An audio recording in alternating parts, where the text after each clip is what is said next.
Well, thanks for coming, first and foremost. When I was writing the book that my family are so bored of hearing about, I got asked by a few people, are you going to have a book launch? And I'm like, God, yeah, of course I'm going to have a book launch, And I thought, what the bloody hell's a book launch? And what do you do? So I asked Google, and apparently some people have book launches in bookshops. And I thought, well, I don't know of any bookshops in Chesterfield that sell pizza and gin, so we're not going to go with that option. And apparently also at book launches, authors read sections of their books to the people who turn up. I'm sort of working and hoping on the assumption that because you will come to a book launch means you can already actually read. So I'm not going to do that either. So what we're going to do is I'm going to explain a little bit to you about why I've written the book and what the book's about. And then there are 3 people who I've met along the way over the last 10 years or so of doing this, who are going to come and do a bit of a talk for you as well. The book is intended to be the first of a series under the banner of being human. And the experiences that we have of being human are well, they're wide and they're deep. So that was the point of getting other people to come along today. So Craig, who is still fighting his way up the A38 apparently, he runs a fitness boot camp down towards Shropshire, Staffordshire way. And he's all into the very sort of physical achievements that we can be capable of as human beings. And he does ultramarathons. A bit insane, but all the same. And he's recently done one which is 230 kilometres through the rainforest of Peru. So that's what he's coming to talk about, because they work very much at Team Boot Camp. They work with the mindset around health and fitness and not just eat a carrot and run faster. So that's what he's coming to talk to you about. And we've got my good friend here, Natalie, who puts me in the shade when it comes to churning the books out. Because I think, is it 9 now? 9 novels. She goes, oh, look, a book. So Natalie's going to talk to you about some of her journey through becoming an author and all the amazing things that's opened up in her life. And then we've got Ewan Mockery here, who has been my NLP trainer right the way through, practitioner, master practitioner on trainers training, and I've no idea what he's going to talk to you about. So, and neither does Ewan. He's on the beer. He's going to win it. He doesn't care. So that's the sort of running order for today. So I'm just going to tell you a bit about the book. In between times, we'll have a bit of a bog and bar break, so you can hoover up the rest of the pizza. So why would you need a user guide for being a human being? Because as far as I can see looking around the room, you're all already being human beings. And you've sort of picked up how to do that as you've gone along, and that's great. And that's sort of the problem, because we are these phenomenal learning machines that learn so fast, so thoroughly, so deeply. We learn at a deeply unconscious level so quickly that sometimes we don't even know that we've learned, or we don't know what we've learned or why. We've just absorbed that information. And you see it with small children. The information just goes in and just gets embedded really quickly into who they are. So this learning process, it can be really, really useful. You know, for things like, once you've learned how to do stairs, you don't have to figure out how to do stairs every time that you need to do stairs. That's great, it's already in there. So for things like that, for practical things, it can be really useful. But the problem is, we don't just learn practical things that way. We learn who we think we are. We learn what we think the world's like. We learn how we think we should behave. Sometimes that learning can be really useful, and sometimes it goes against us. And we learn that we feel that we're not good enough, or we learn that we feel other people don't like us, or whatever. But because we've learnt it so completely and so unconsciously, we don't even know that we've sort of just made it up in our head. Now, you can sort of say, when you see 2 or more children from the same family, how come those children can then grow up to have such a vastly different sets of beliefs about who they are and how the world is? And I know there's the nature versus nurture argument, and I'm not a geneticist, so I can't go into that in any great detail. But what I do know is that I've seen people achieve some really phenomenal change. And I know I've experienced a lot of change myself. So I know that even if we are born with a predisposition maybe to, I don't know, be a little bit happier than other people, be a little bit more depressed than other people, be a bit more grumpy than other people, we can change that. And the reason I know that is that my thinking hasn't always been the way it is now. Many moons ago, when I used to earn my keep in the adding up department, my thinking about who I was and how life was very, very different. I believed that life was just what it is, and I sort of existed within it. Things happened and I responded to those things. You know, I believe that creativity was basically either for kids or for people who had some sort of magical gift that they were born with. And I believe that compassion was frankly a bit of a cop-out. You know, people should just bloody well get on with it. You know, meditation for hippies and monks.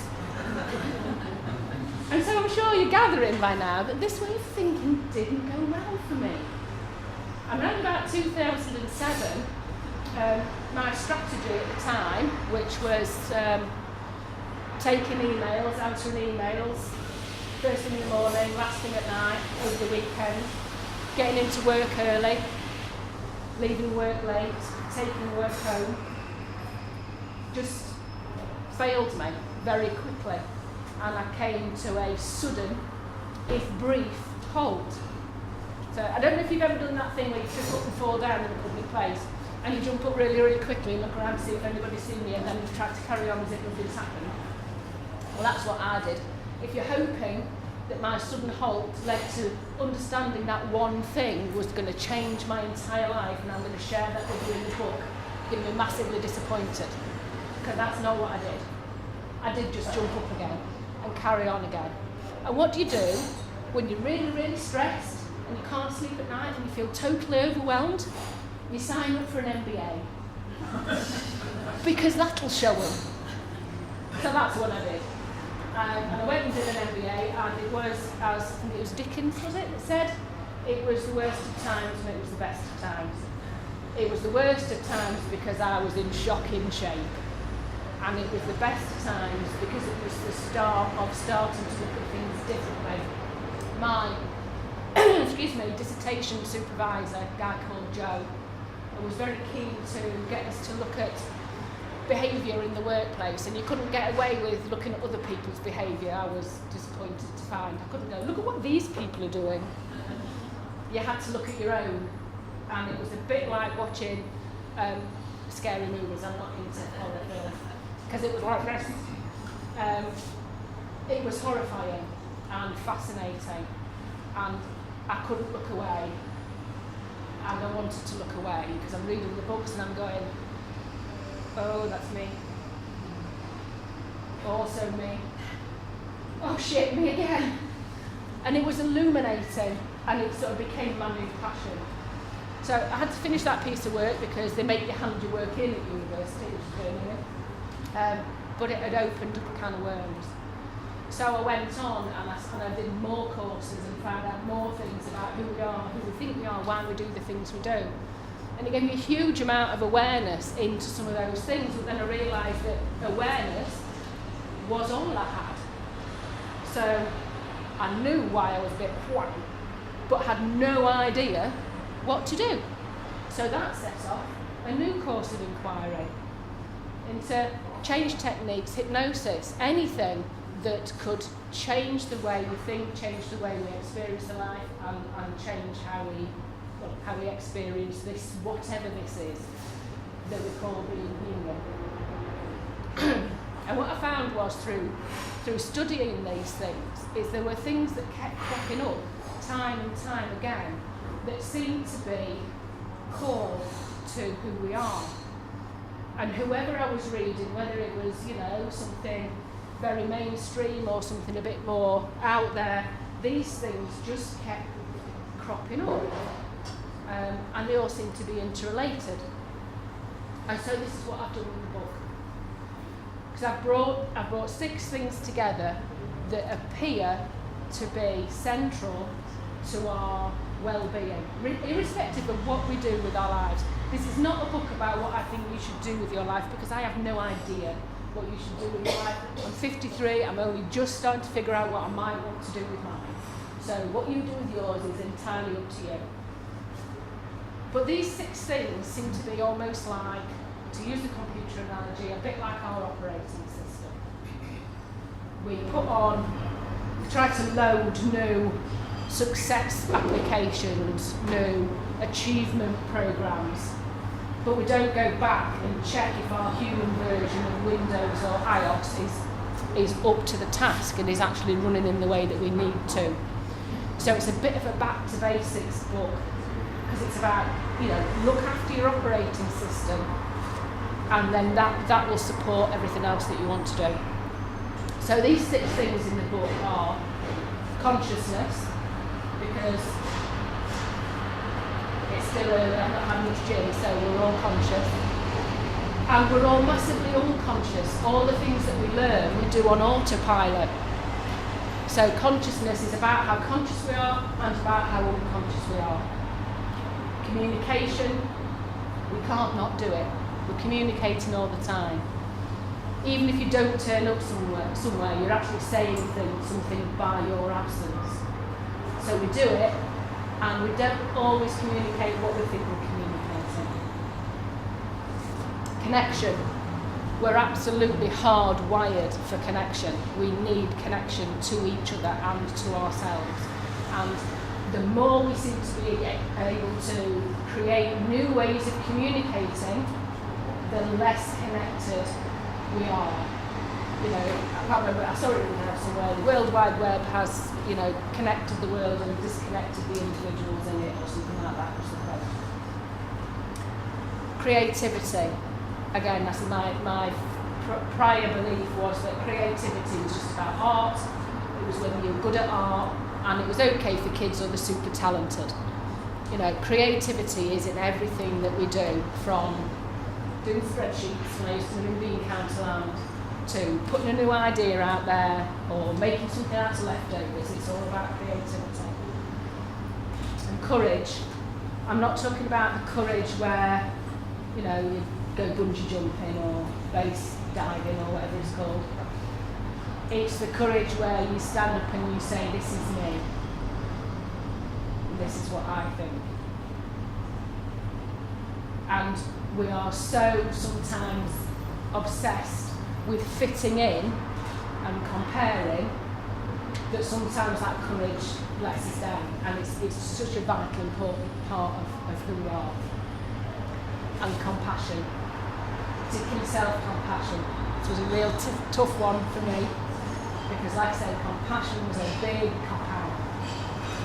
But without compassion, we dehumanise ourselves and we dehumanise the people around us, and that's where division and conflict and all that stuff we don't want comes in. So they're the 6 things that are in this book.